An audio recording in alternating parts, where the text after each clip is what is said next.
In this video, we're going to talk about how to burn fat. A very important topic, but a big problem, simply because pretty much all the mainstream recommendations for burning fat are completely outdated. In fact, look at the statistics. In America, only 2% of the population ever is successful at burning fat and achieving their weight loss goals. An average female spends 17 years dieting. So what does that tell you? They're operating off of incorrect information. What I'm going to tell you is based on fact, physiology books, how the body works. There's two main fuel sources in the body. Okay, you have fat and you have stored sugar. There is a third one called muscle, but I'm not going to get into that because you have to be very, very sick for your body to start using muscle protein as a fuel source. We're going to talk about the two main ones, which is fat and sugar. In other words, your body can store sugar, the name of that's called glycogen, in your liver and your muscles, and that can release in between times where you're not eating, okay? Or it can go after the fat. So the way it works are fat-burning hormones, based on what you eat and what you do, trigger the fat, and then to release certain enzymes to dissolve that fat. They're called lipase enzymes. They're hormone-sensitive fat enzymes that break things down into ketones.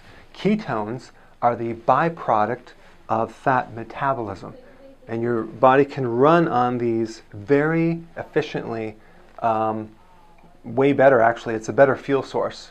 It's a cleaner fuel source. Your body can run on this, even your brain can run on ketones. Now, fat-making hormones trigger the storage of sugar and the conversion of the sugar into fat. So that's how that works. The great majority of people are only burning sugar, which is glucose. They're not burning fat. What occurs is they will lose some temporary water weight and they hit a plateau, thinking that's actual fat, but they never actually burn fat. And I can prove that because I have a machine that measures how much fat someone burns, and you can very easily see they lose water weight and then they plateau. So the great majority of people burn sugar, they're not actually burning fat. So in this next section, I'm going to tell you about the single control factor, what determines whether you're burning fat or whether you're burning sugar. So here it is, the number one controller of whether you burn actual fat or whether you're burning sugar is this one hormone called insulin. So insulin, even in small amounts, has the strength and the domination to prevent you from tapping into your fat reserve. So here's a little graph on how much insulin, or let's just say, when I talk about insulin, I'm going to talk about sugar because sugar triggers insulin. So I could easily say the number one control of whether you burn fat is sugar or hidden sugars, but I'm just going to call insulin sugar right now. So if that sugar is high, let's say it's high sugar right here, or high insulin, you're not going to be able to burn fat. Your body is running on sugar. So let's say you eat moderately and you have, let's say, half of the amount of sugar. So because someone said everything in moderation, you know, it still won't work because insulin has to be 0 or sugar has to be 0 to tap into ketones, which is the byproduct of fat burning, which is ketosis. So in other words, it's not a graph that's a gradual graph. You have to make insulin, or so we say sugar, 0 before you can burn fat. So now what we're going to talk about is this thing called ketosis. Ketosis is what we want to get into, and you may hear some negative things about ketosis because it relates to diabetes, but we're talking about doing ketosis in a very healthy way, okay?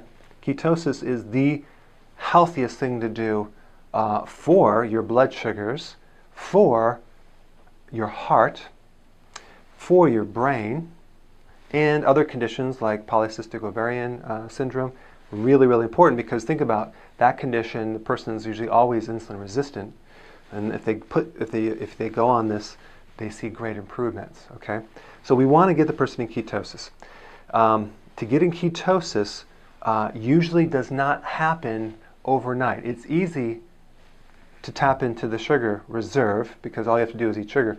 But to get into ketosis, it can sometimes take way more than 2 days. It could take a week to 2 weeks, up to a month, and maybe in some situations 5 or even 6 weeks before you're really hardcore into fat burning. Now, why is that?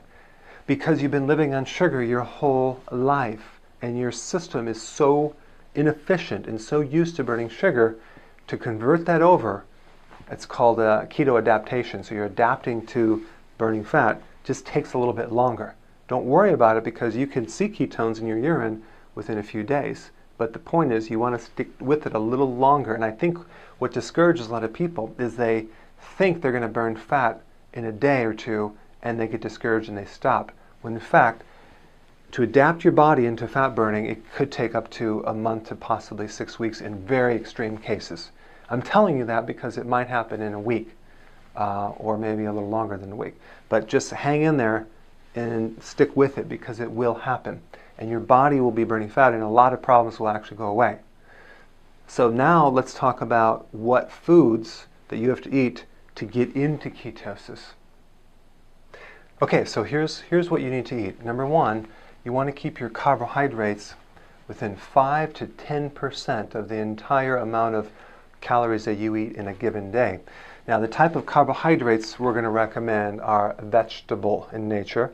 So why vegetable? Even though they have a small amount of carbohydrate, they have a lot of vitamins and minerals that you're not going to get with protein or fat.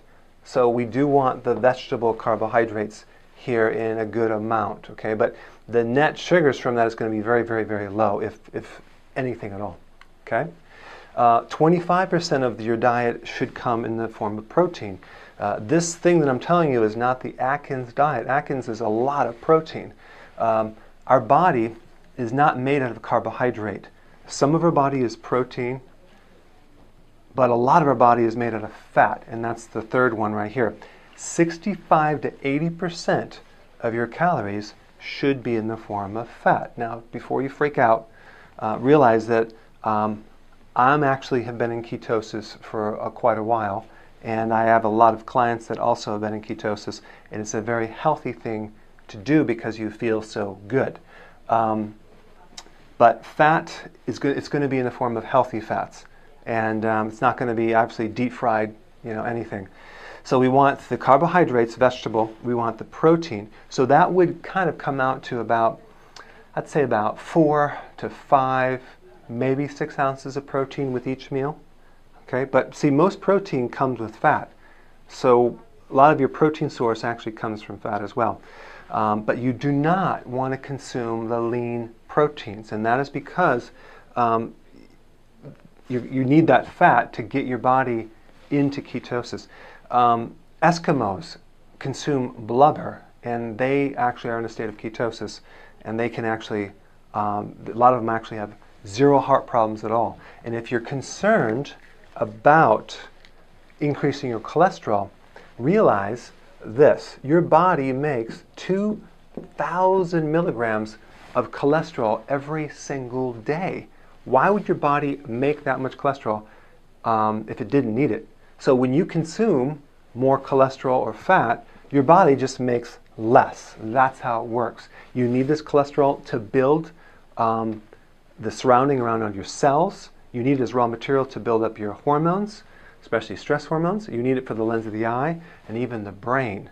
A lot of cholesterol is in our brain to help the neural connectivity. So your body adapts to that. So we need a lot of it. I mean, like 1 egg would be 300 milligrams. So you have to have like 40 eggs to equal what your body makes every single day. But it adapts. So you eat less, your body makes more. You eat more, the body makes less.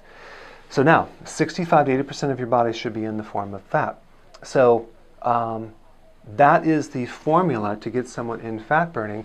One time in high school, I was a wrestler and I tried to gain weight. And so what I did is I decided, well, of course, if I want to gain weight, I have to eat fatty foods. I started losing weight the more fat that I ate.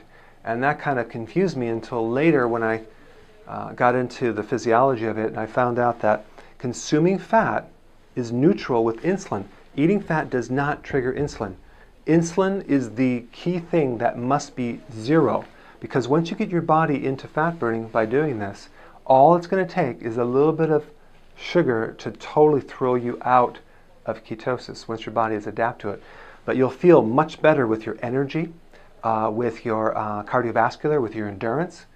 And if you add exercise on top of this, oh my gosh, it's going to be huge. A lot of professional athletes are going into this as well because they have a lot better performance. And a lot of credible medical doctors are even recommending this as well. So it's a new thing, and you know it's true because it's the exact opposite of what mainstream is telling you to do. They're saying have 60% of your diet carbohydrates and have only 5 to 10% fat, and protein the same. So you know it's correct. So if you just did the opposite of what everyone tells you to do, you'll come out ahead. Now, if you want to know the specifics of what exact types of fats that you should have and what combinations and some ideas of maybe some snacks, click the link below and you can download a page of what to eat and how to do this correctly. All right, so